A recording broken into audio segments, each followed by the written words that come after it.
अब देखिए, संगीत ही नहीं, फिल्में ही नहीं, राजनीति में भी बहुत क्रिएटिव तरीके आ रहे हैं।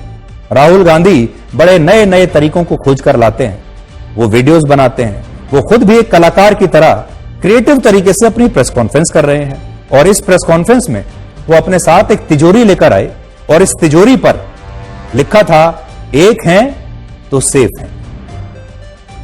राहुल गांधी ने इस तिजोरी के अंदर से 2 पोस्टर निकाले और कहा कि अगर देश के प्रधानमंत्री नरेंद्र मोदी हैं तो फिर गौतम अडानी बिल्कुल सेफ हैं। और यहां सेफ का मतलब उन्होंने इस तिजोरी को बताया है, आप भी देखिए। एक है तो सेफ है, वो मैंने इतनी अच्छी तरह आपको दिखाया है, उसको समझाया है कि एक है तो सेफ है। एक कौन है? एक नरेंद्र मोदी जी हैं, अदानी जी हैं, अमित शाह जी हैं। सेफ है तो कौन सेफ है? अदानी जी सेफ हैं। कष्ट किसको होगा? धारावी की जनता को होगा। नुकसान किसका होगा? धारावी की जनता को होगा। जो हिंदुस्तान की स्मॉल और मीडियम इंडस्ट्रीज हैं, जिसका एक चिन्ह धारावी है, उसको एक व्यक्ति के लिए खत्म किया जा रहा है। तो लड़ाई यही है। नारा उन्होंने दिया, हमने आपको समझा दिया। इस इलेक्शन का नारा मोदी जी ने दिया है और बिल्कुल सही नारा है। एक है तो सेफ है।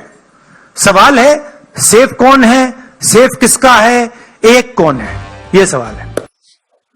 नमस्कार साथियों, मैं आपका दोस्त अशफाक अहमद और आप देख रहे हैं देशभक्त चैनल। ये जो महाराष्ट्र का चुनाव हो रहा है, तो वैसे तो झारखंड में भी चुनाव हो रहा है, लेकिन झारखंड छोटा प्रदेश है, इसलिए वहां पे फोकस नहीं। पूरा का पूरा फोकस जो है वो महाराष्ट्र पे है। और महाराष्ट्र जो है वो बहुत बड़ा राज्य है और उससे बड़ी बात फाइनेंशियली जो है, बोलते हैं कि financial capital of India Mumbai है। तो यहाँ महाराष्ट्र में उद्योग धंधे भी बहुत सबसे ज्यादा है, व्यापार सबसे ज्यादा है और इकोनॉमी सबसे बड़ी है देश।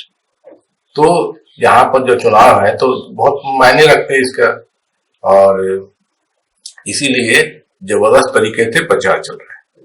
तो भाजपा की तरफ से एक नैरेटिव गढ़ने के लिए 2 नारे दिए गए। पहला, योगी आदित्यनाथ ने कहा कि बटोगे तो कटोगे, तो इसमें तुरंत लपक लिया विपक्षी दलों ने कि किसको काट रहे हैं, किसको बांट रहे हैं। और विपक्ष से ज्यादा तो खुद ही जो है भाजपा फंस गई। भाजपा के जो महाराष्ट्र के जो नेता है, तो वो बोले कि ऐसा तो यहाँ चलेगा ही नहीं, यहाँ हिंदू मुसलमान होता ही नहीं। और जो सहयोगी दल है, तो अजीत पवार भी बोले कि ये सब बिल्कुल बकवास है, ये सब बंद कर दो, ये सब नहीं चलेगा यहाँ पे।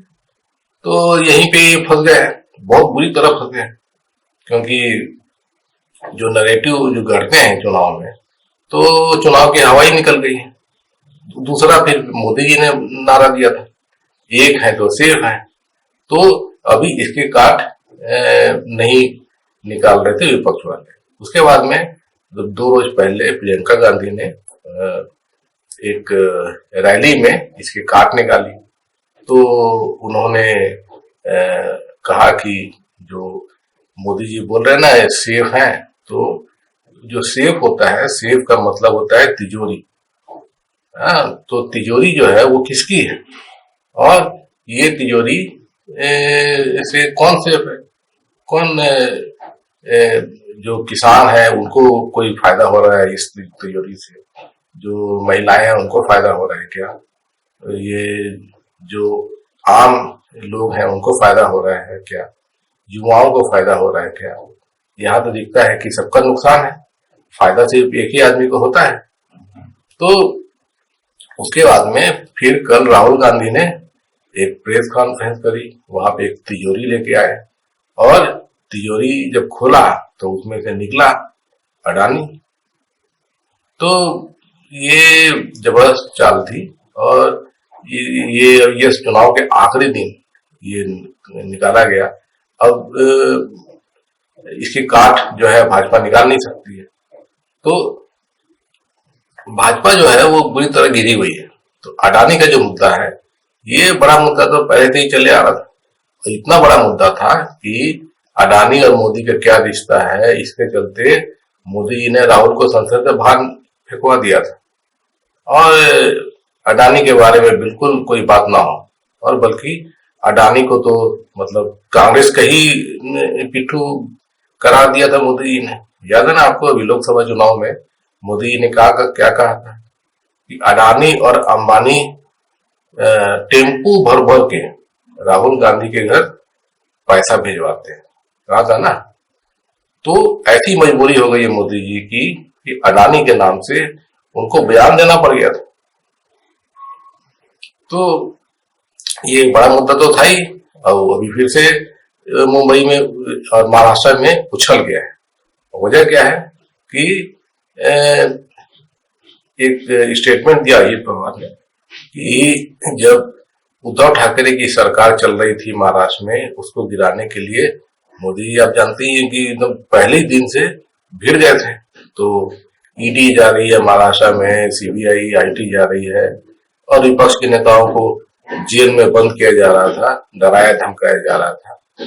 तो ऐसे में सब पार्टियां टूटी, बल्कि जो महाअघाड़ी की दो पार्टियां, मतलब कांग्रेस बच गई, लेकिन शिवसेना और जो शरद पवार की एनसीपी, दोनों को तोड़ लिया मोदी जी और फिर सरकार बना ली थी। तो 2.5 साल से महाराष्ट्र में मोदी जी की सरकार चल रही है, भाजपा की सरकार चल रही है। तो ये जो मीटिंग हुई थी सरकार गिराने के लिए मुंबई में, तो उसमें अडानी भी मौजूद था। तो ये अजीत पवार ने कहा, तो उसके बाद में लपक लिया फिर विपक्षियों ने कि, या उसके बाद में फिर पत्ते खुलते गए। तो एक बड़ा मुद्दा आया धारावी का, कि धारावी का इतना बड़ा जमीन जिसकी वजह, इसकी कीमत जो है 1 लाख करोड़ रुपया से ज्यादा है, वो पूरा जो है अडानी को दे दिया गया है। और वहां पर रीडेवलपमेंट के नाम पर, और वहां पे जो लोग रह रहे थे उनको विस्थापित कर दिया जाएगा। उनको, ज्यादातर लोगों को फिर कहा गया कि आप फिर जो प्रधानमंत्री आवास योजना है उसके तहत घर दिया जाएगा।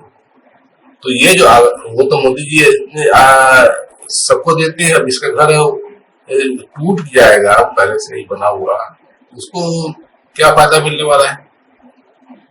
जो वहां पे व्यवसाय चल रहे हैं, छोटे छोटे जो लघु उद्योग चल रहे हैं, वो सब चौपट हो जाएंगे और लोग तो विस्थापित होंगे।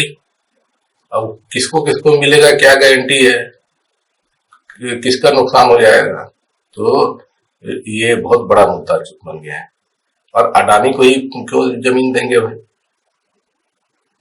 तो इसके अलावा भी मालूम चला कि जो जहां पर समुद्र के किनारे नमक बनाया जाता है, वो अगर आप मुंबई के तटीय किनारे पे जाएंगे, जैसे कि मानखुर्द का इलाका है, वहां पर आपको दिखेगा इस तरह का कि समुद्र से नमक निकालने का। तो काफी बड़ी जमीन पे ऐसा काम किया जाता है। तो वो पूरी जमीन जो है वो अडानी को दे दी गई है, बहुत बड़ा इलाका। तो ऐसा कहा जा सकता है कि मुंबई का आधा हिस्सा जो है वो अडानी को बेच दिया है। कि जब से ये सरकार 2.5 साल में से आई है, तो धारावी का दे दिया गया, उसके बाद में ये साल फिर वहां पे अडानी जो है बड़े बड़े ये कमर्शियल और रेजिडेंशियल प्रोजेक्ट बनाएगा। और उसके अलावा एक ये पोर्ट है, वो भी अडानी को दिया गया है, जो 70,000 करोड़ रुपया खर्चा हो रहा है उस प्रोजेक्ट।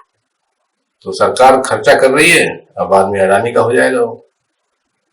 तो और उसके अलावा अडानी का और भी आप तो जानते ही हैं कि किस तरीके से अडानी को दिया जाता है सब चीज। जैसे मुंबई का जो इलेक्ट्रिसिटी है, इलेक्ट्रिसिटी सप्लाई, वो भी अडानी को हाथ में दे दिया गया है। और भी चीजें जो है वो सब अडानी को सौंपते जा रहे हैं मोदी।